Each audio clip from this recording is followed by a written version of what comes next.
Então vamos para a palavra do Senhor? Então vamos lá.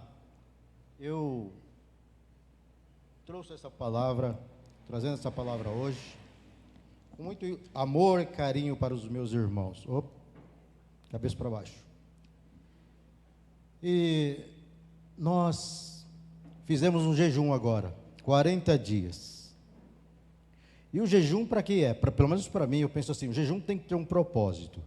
Jejum sem propósito é coisa de tolo, está só fazendo. Por mais simples que seja aquilo que você fez, valeu a pena se você creu naquilo. Há um propósito. Eu tinha um propósito, o meu jejum foi bem simples. Era não tomar Coca-Cola durante 40 dias. E eu não tomei, irmãos. Um sucesso para mim. É muito simples, né? É muito fácil. Não sei. Mas eu tinha um propósito. E nos últimos 3 meses eu tenho ouvido muito a palavra pregado aqui, o louvor, orações, e Deus tem tratado da minha vida, e eu comecei a mudar algo que pudesse fazer coisas agradáveis, melhorar para mim. Embora nós somos convertidos há muitos anos, né, aqui, mas sempre precisamos melhorar um pouquinho. E graças ao Senhor, muitas palavras que foram ministradas, mesmo através do louvor, ministração na hora do louvor, eu peguei, não é tudo, irmãos, não vai acontecer tudo, na minha vida não acontece assim, mas palavras, algumas frases, essa frase muda a minha vida, eu vou começar a praticar. Então eu comecei a praticar. Às vezes na nossa comunhão, sentado a uma mesa, alguém vai falar algo e você nem comenta, mas aquela frase pode mudar a sua vida. Aquilo que o irmão ou a irmã falou pode mudar a tua vida. Você pode ter uma nova história se você quiser. Amém, queridos? Amaciei. Agora vamos trabalhar em Levítico. Levítico 26, 29. 26, 29. Podem pôr para mim, por gentileza? Porque eu vou ler aqui no... É telepronto que chama, né? Telepronto. É mais fácil ler porque... Mas eles estão achando, tá, irmãos? Eles vão achar. Levítico 26. Eu vou ler só o 29, para nós adiantarmos um pouco, mas aqui está falando da desobediência. Desobediência. Depois eu vou pedir para o Levítico um pouco atrás, tá bom? No começo. Haverá tanta falta. Anotaram, irmãos? 26, 29. Haverá tanta falta de alimento que comereis a carne dos vossos próprios filhos e filhas. Pesado, né? Forte. Mas vamos ver 26, o próprio Levítico 26 no início. 1. Eu vou ler até um determinado lugar para te entender, né? Compreender, porque daí depois disso vai começar a falar da obediência. Portanto, não construirei ídolos, não levantareis imagem, nem erguereis colunas ou pedras com imagens gravadas para adorar, pois eu sou o Senhor vosso Deus. Podemos ir. Quando eu falar parar, a gente para, tá bom, queridos? Guardareis os meus sábados e reverenciareis meu santuário, eu sou o Senhor. Se vos conduzirdes segundo os meus estatutos, se guardardes os meus mandamentos e os praticardes, veja bem, começa aí, tá bom? No 3. Então vos darei as chuvas no seu devido tempo, e a terra dará os seus produtos, e a árvore do campo os seus frutos. Vossas colheitas serão tão grandes, que estareis ainda colhendo cereais, quando chegar o tempo de apanhar as uvas, e estareis colhendo uvas, quando chegar o tempo de semear novamente os campos, haverá fartura de alimento para todos, e vivereis em plena segurança sobre vossa terra. Até aqui. Irmãos, vamos pensar, aqui Deus está prometendo grandes coisas, não vai faltar alimento, para nada, vamos viver bem na terra, vamos ter alimento, hoje, né? Vamos pensar hoje, você recebe um salário quinzenalmente, às vezes mensalmente, outros diariamente, mas vamos pensar quem recebe mensal, ele fica contando dinheiro até aquele dia para poder comprar. Está dizendo, o Senhor diz nesta palavra, que vai ter alimento até você ter o próximo para comprar. Não vai faltar, não vai precisar pedir para o vizinho. A gente que mora em apartamento, se falta açúcar, eu não tenho coragem de ir lá na porta bater, né? Esse dia, por descuido, faltou açúcar, irmão. E eu queria fazer café. Jesus, mas deu uma vontade na porta do vizinho. Mas falei, não, vai ser muito. O vizinho é novo, mudou o vizinho mais antigo, eu tinha amizade, mas não iria pedir. Mas quando é casa, a gente pede, né? No interior era muito assim. Pede para a Cleide, né? Então, pede emprestado, depois paga. Você pede também, né? A gente já não tem esse privilégio. Mas está vendo, irmãos? Obediência. Coisa mais linda é obedecer. Mas o capítulo 26, 29 está dizendo que vai haverá tanta fome, olha o contraponto, que as pessoas matarão seus próprios filhos e filhas para comer.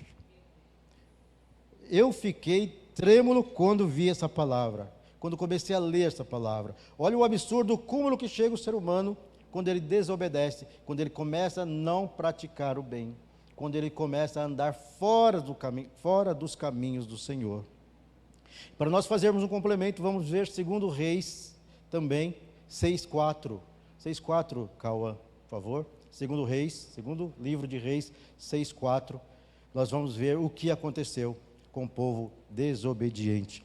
Aqui Samaria foi cercado, mas vamos ler para a gente entender melhor. 2 Reis 6:24, viu? 6:24.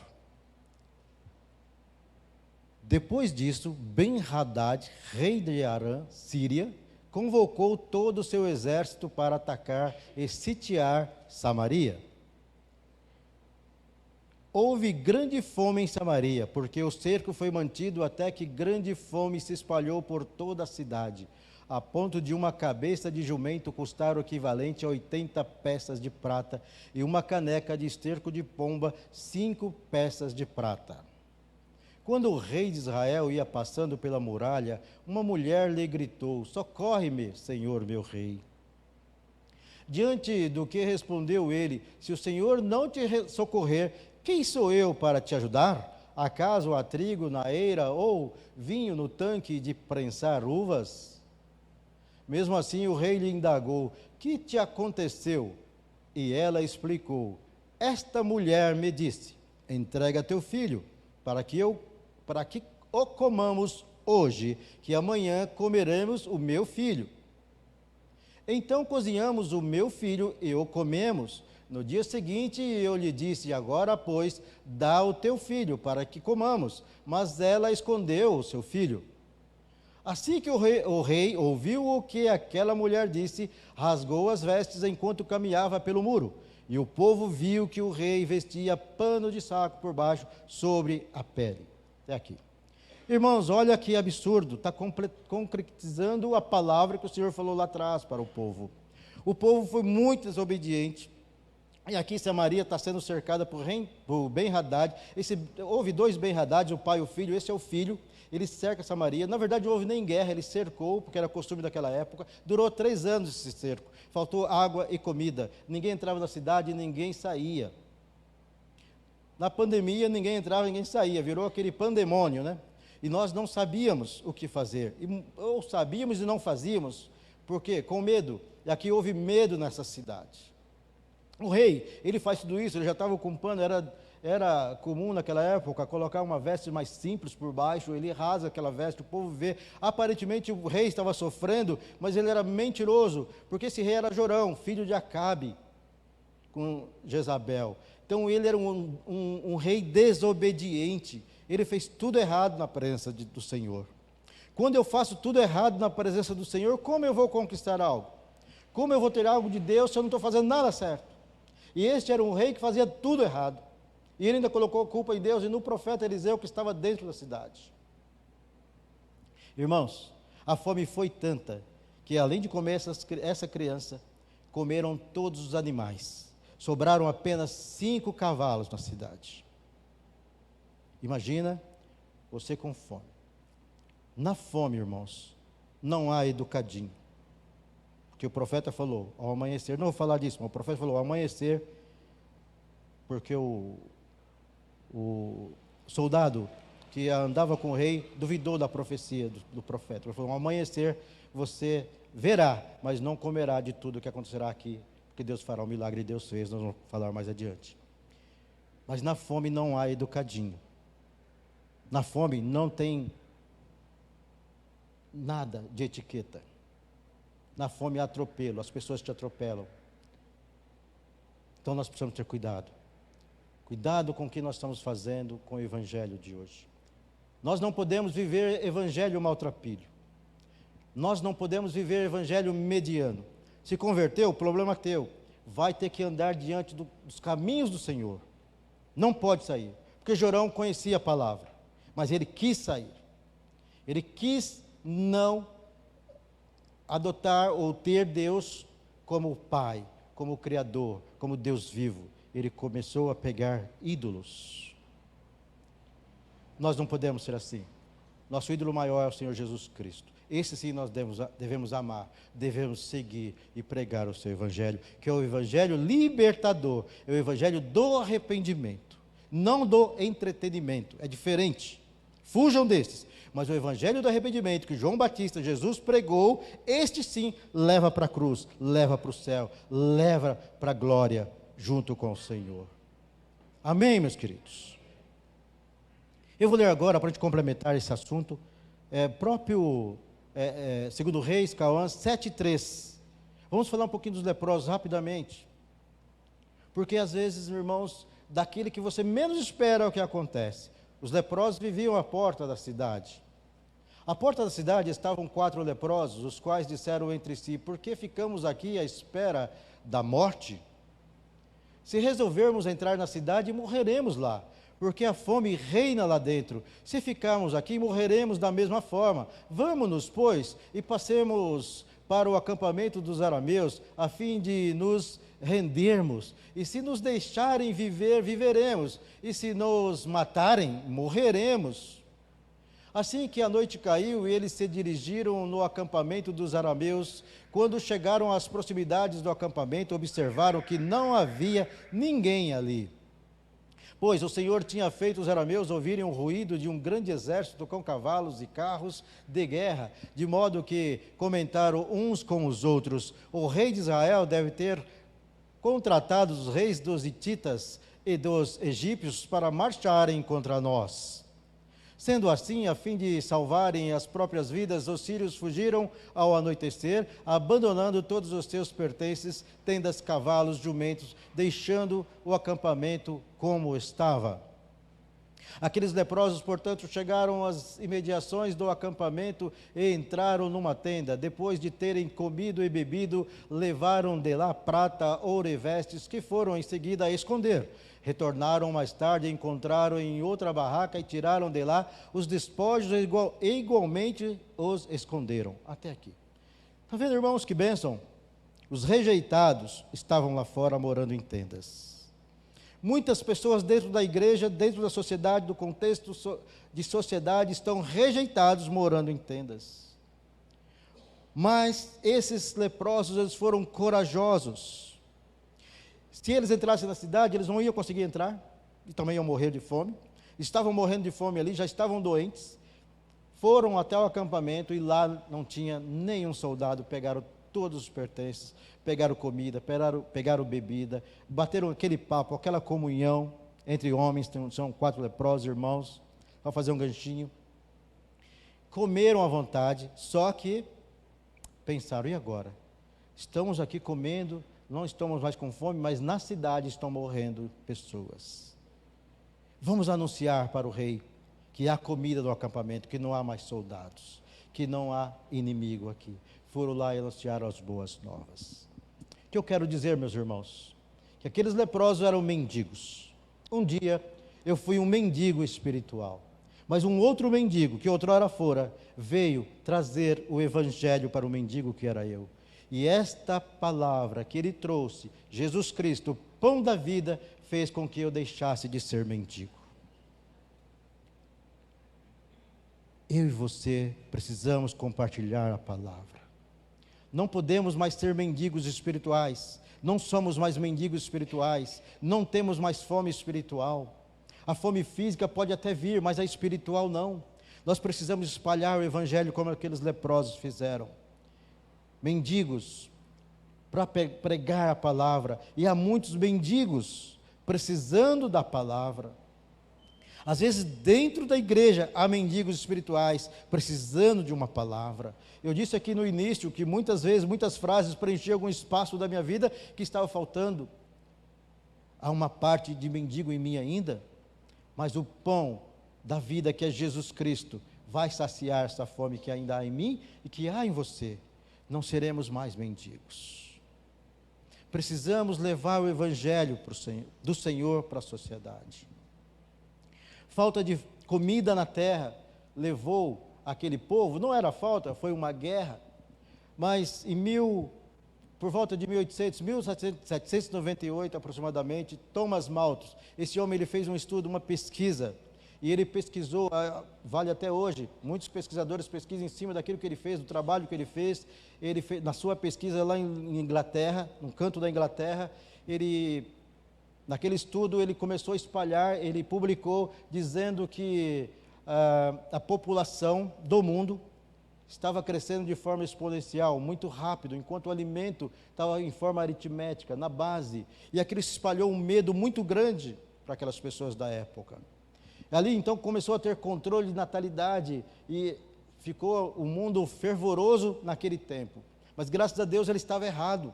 Aí comprovaram, porque embora a ideia dele era certa, o método era certo, a conclusão foi errada porque ele baseou somente em alguns lugares ali, mas ele não pensou na evolução tecnológica, ele não pensou em novas maneiras de cultivar. Aí perceberam que era o contrário, que havia muita comida na terra e poucas pessoas nascendo, menos pessoas nascendo. Mas as atrocidades continuaram, irmãos. Tem gente morrendo de fome, fome mesmo, física. A ONU disse que cada 63 segundos morrem 7 pessoas de fome no mundo. Enquanto há bilionários que se em 2 anos, se eles quisessem, eles acabavam com a fome do mundo. Mas não é negócio, não é interessante para essas pessoas acabar com a fome. Mas a fome espiritual, nós podemos acabar. Nós podemos levar para aqueles que querem. Porque muitos querem, outros não, esses vão morrer mesmo 2 vezes, espiritualmente e fome física. Mas aqueles que querem, eles vão morrer sim, de fome física, mas espiritual não, vão estar alimentados. Porque eu creio que quando eu recebo a palavra de Deus, quando eu pratico a palavra de Deus, o Evangelho me traz esperança. Essa é a grande diferença do Evangelho. Hoje eu estava conversando com o irmão pela manhã, da Assembleia de Deus, lá de Santo André, e nós estávamos falando de livros. Eu falei, irmão, ele falou, crente fiel, você é crente fiel? Eu falei, dentro das possibilidades eu tento ter fidelidade em tudo, e eu preciso ser fiel. E eu até disse para ele, irmãos, se nós fôssemos uma igreja de crentes fiéis, não haveria necessidade de mais nenhum livro, só a Bíblia nos alimentaria dia a dia, todos os dias. O problema é que há infidelidade espiritual na nossa vida. Nós não somos fiéis à palavra, mas o Evangelho diz o contrário. Se for fiel, você vai ter a esperança. Aquele dia que você não espera, está acontecendo coisas ruins, mas você tem uma esperança que as coisas ficarão boas, e vão ficar, porque o Evangelho está no teu coração, a esperança. A esperança que eu preciso renovar todos os dias em minha vida, para que eu fique vivo mais um tempo e pregar o Evangelho. Uma outra pessoa, chamado John Calvin. Esse John Calvin, ele é um psicólogo. O experimento dele é incrível, irmãos. Me parece que está entre os 40 estudos maiores do mundo, para você ver a importância que houve para a sociedade daquela época, já mais recente, já é bem agora. Ele morreu no ano de 95, próximo agora, 20 e poucos anos atrás, 27 anos atrás. John Calvin, ele fez uma experiência incrível, eu achei muito interessante. Ele colocou, antes, porém, irmãos, quem tem medo de rato? Que a experiência era com rato. Eu quase trouxe um ratinho, mas eu sabia que não ia sobrar ninguém aqui dentro, só eu. Eu não trouxe o ratinho, mas a experiência era com ratos.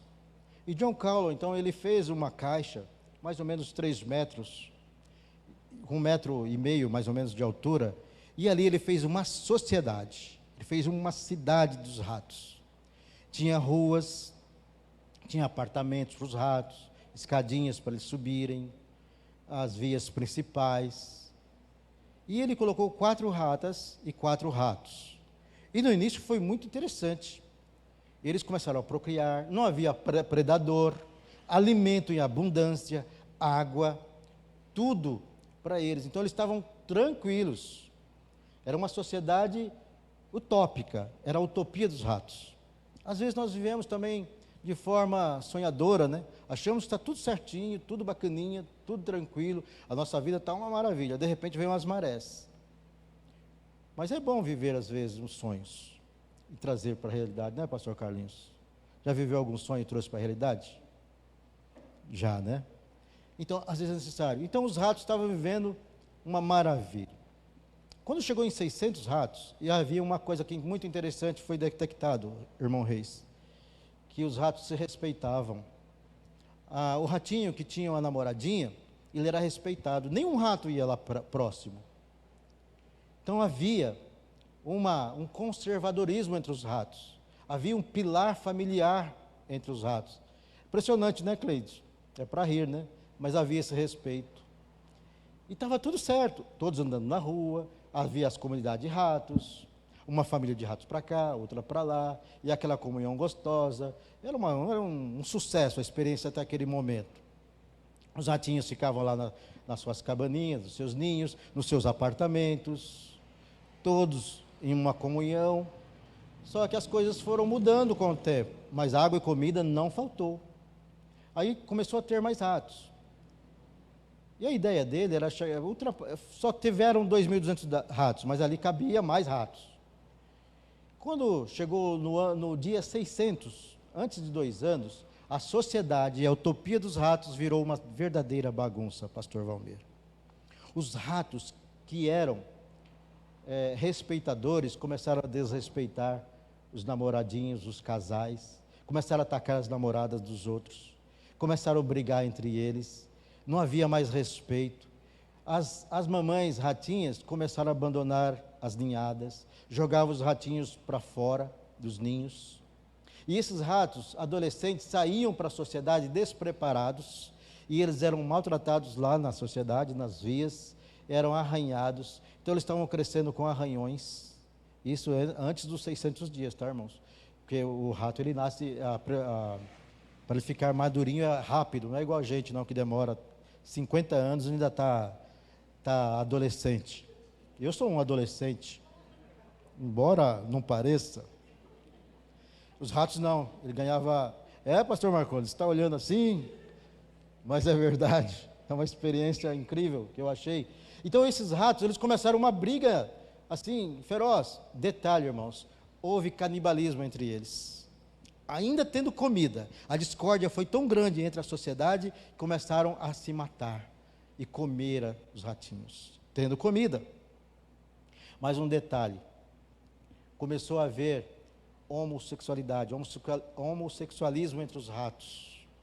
Não era prazeroso tudo aquilo que eles tinham, a harmonia incrível. Não, começou a ter bagunça. Sabe por quê?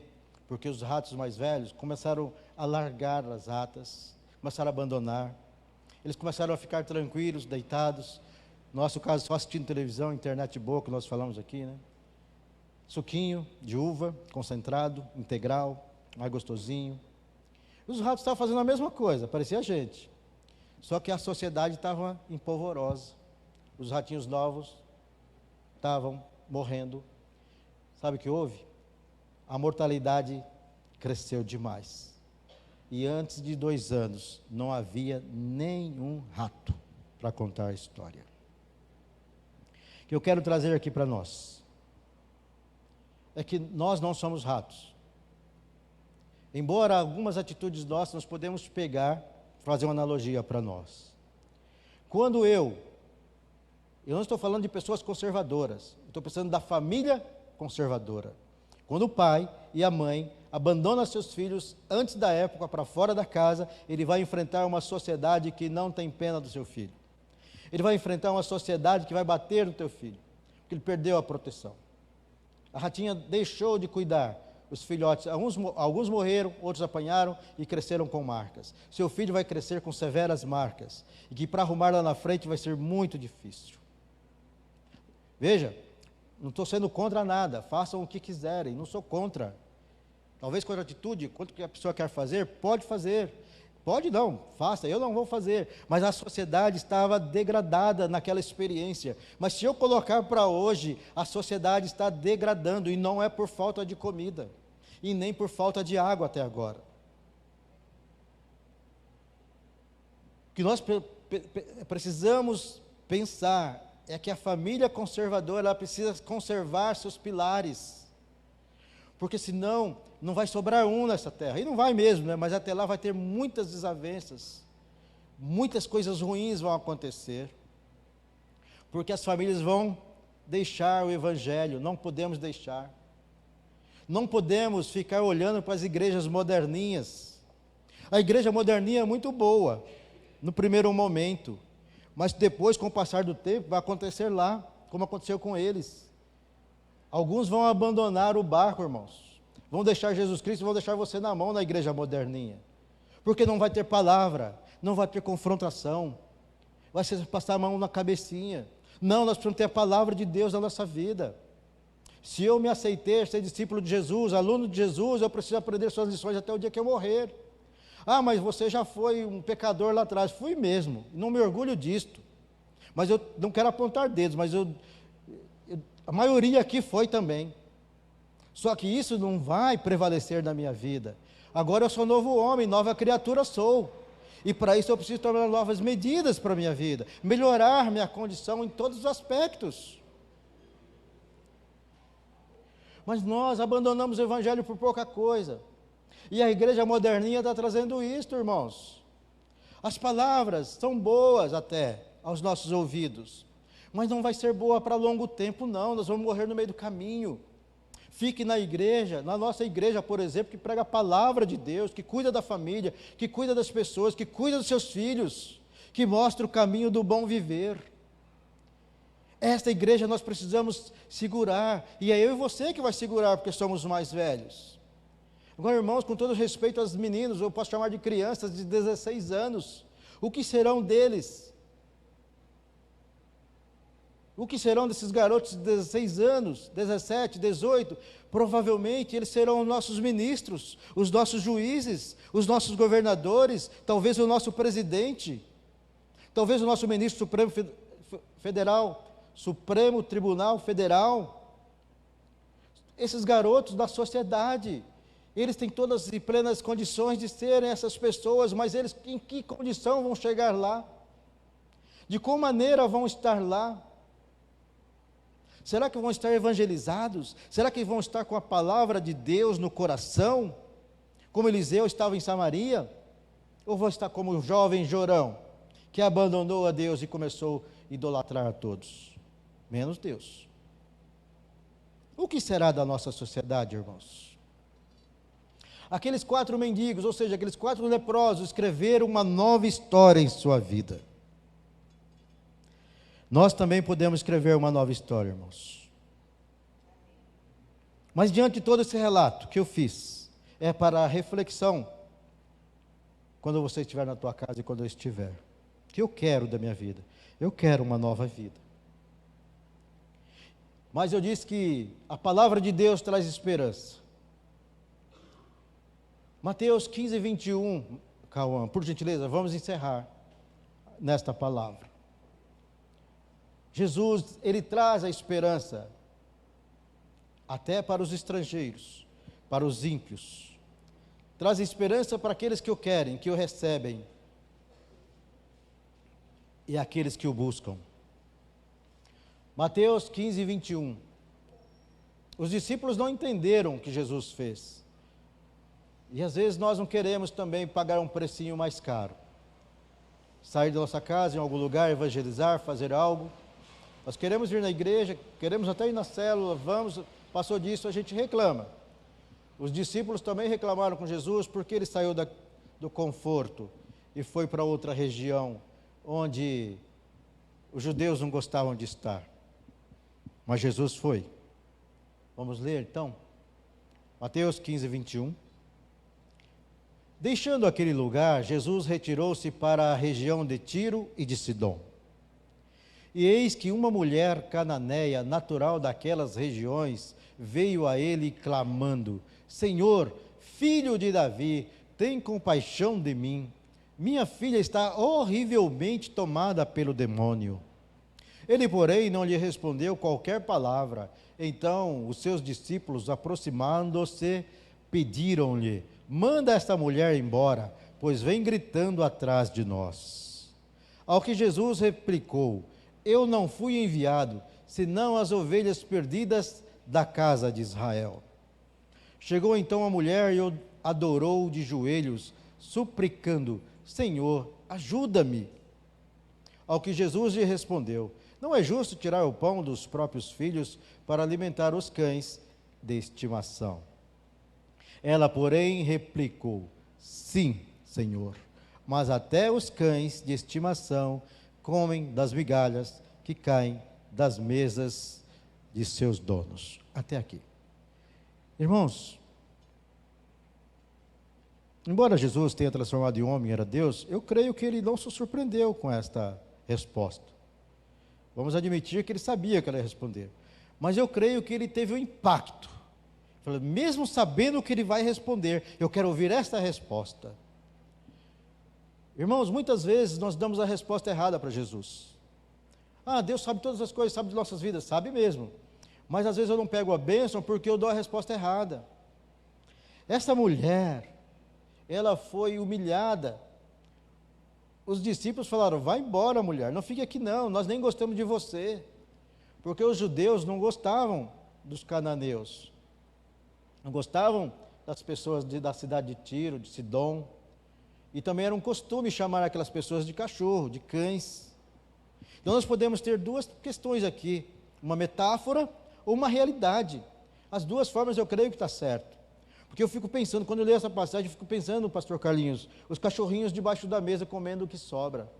Foi o que essa senhora disse, essa mulher disse: Senhor, mas até os cachorrinhos comem do que sobra, me dá um pouquinho da tua palavra, porque esse pouquinho que o Senhor me der, minha filha será curada. Vamos ler o 28? Então Jesus exclamou: ó mulher, grande é a tua fé, seja feito a ti conforme queres. E naquele exato momento sua filha ficou sã. Irmãos, uma nova história na vida daquela filha e daquela mulher. Nós podemos escrever uma nova história a partir de hoje. Ontem foi ontem, já é passado, irmãos. O pastor falou aqui, passado é passado, foi ontem, amanhã será futuro, mas hoje é o meu presente, o seu presente. O que você escrever no seu caderninho hoje, provavelmente você não vai se lembrar amanhã, você vai ter que voltar para relembrar. Então, o que você escrever na tua folha hoje, você pode usar amanhã, mas contrário, você pode esquecer. Essa mulher foi humilhada sim, mas ela não perdeu a bênção. Ela deu a resposta que Jesus queria ouvir. Mas às vezes eu só peço. Na hora que Jesus quer ouvir uma resposta, eu dou a negativa. Mas eu preciso estar atento para a voz do Pai. Porque Ele vai ouvir a tua voz. O Senhor vai ouvir a minha e a sua voz. Pode subir, meninos. Vamos encerrar louvando ao Senhor. O que você quer de Deus? Eu disse que havia alguma coisa que preencher na minha vida. Eu estou reescrevendo uma nova história. Quero mudar a cada dia. E a cada dia vai faltar alguma coisa que eu preciso pôr. A cada dia precisa de algo que eu preciso mudar na minha vida. Que eu preciso mudar. O que está ruim, eu vou tirar. Mas o que for bom, eu vou pôr. E hoje é uma oportunidade para você mudar a tua vida. Se a palavra falou com você, fica em pé, vamos ficar em pé. Eu vou te fazer um desafio agora. Se você quer contar uma nova história, se você quer que sua vida tenha uma nova história, o que está faltando? O que você quer mudar na tua vida? Irmãos, eu estou colocando em prática o que eu ouvi aqui. Talvez você ouve alguma coisa aqui, nem sabe, não lembra o culto, mas aquela palavra, aquela frase mudou algo na área da sua vida que você precisava. Na minha vida, aquela palavra, aquele dia, eu falei, vou praticar, e tem dado certo. Algumas vezes dá errado, mas eu tenho esperança que vai dar certo. Eu preciso persistir. Quero mostrar para vocês essa folha. Essa folha não tem nada escrito, irmãos. Deixei de propósito, nem aqui e nem aqui. Porque enquanto eu estava ministrando, deixei essa folha em branco, porque eu quero escrever alguma coisa nela, que eu preciso mudar a minha vida e vou guardar. Porque talvez daqui 10 anos eu vou olhar para esta folha e eu quero ver a vitória que eu obtive. Porque eu não vou escrever nada de derrota aqui, derrota já passou. Eu quero ter vitórias no nome de Jesus. Eu não quero ser mais mendigo da palavra, porque o pão da vida já entrou em mim. A água que flui de Jesus já está em mim. Águas fluirão, águas vivas fluem de Jesus e entram em você. Nós não somos mais mendigos, agora nós somos evangelizadores. Mas tem mendigos que precisam do pão da vida, e nós precisamos levar para eles. E eu quero te convidar, se você tem algo na tua vida que quer escrever numa folha igual esta, no seu caderno, ou na sua memória, vem aqui, eu vou orar por você, nós vamos orar. Se você quer algo, como disse, eu queria mudar, mas veio a palavra naquele dia, e não foi uma vez só não, irmãos, foram várias. Então eu tinha muita coisa para mudar na minha vida, e eu estou contando uma nova história, e eu creio que eu vou ter uma nova história para contar. Enquanto tocar o louvor, se você sentir no teu coração, venha que nós vamos orar. Senão o nome do Senhor será glorificado da mesma forma. Mas eu quero, irmãos, eu quero contar uma nova história. Porque um dia, vou repetir, fui mendigo espiritual. Mas uma pessoa que tinha sido mendigo um dia, falou do Evangelho para mim.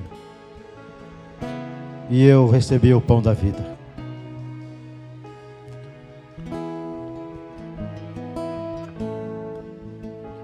Senhor, Jesus, algumas pessoas da tua frente, Pai, tua face eu querem contar uma nova história, meu Deus.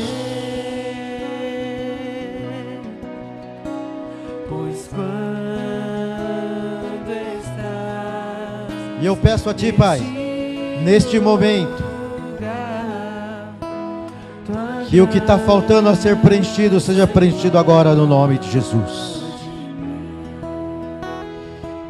Que haja uma nova história para se contar, Pai. Deus, que a Sua misericórdia infinita venha sobre essas pessoas, no nome de Jesus. tua face eu quero. Entra com o Teu poder, meu Deus. Tira o que está errado. Se os pastores quiserem me ajudar a orar, por favor. Limpa tudo, Pai. Tudo novo, Deus, no nome de Jesus. Glórias te dou, Senhor.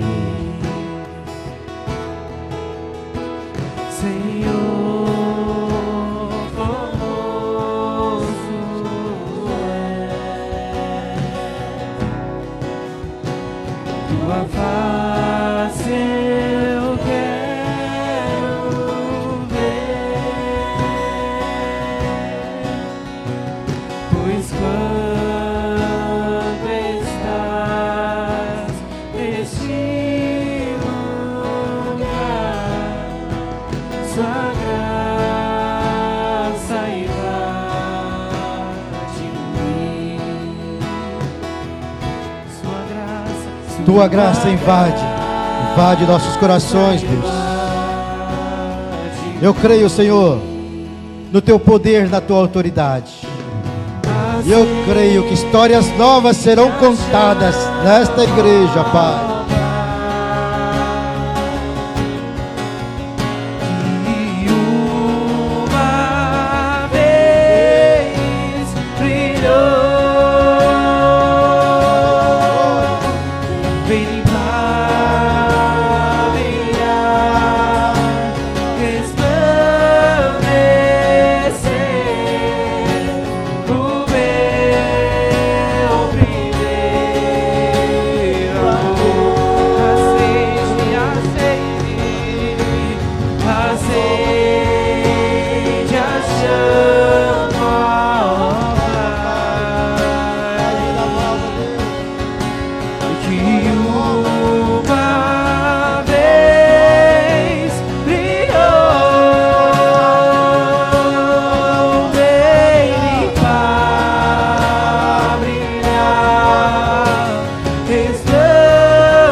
Oh, Jesus, graças te damos, Pai.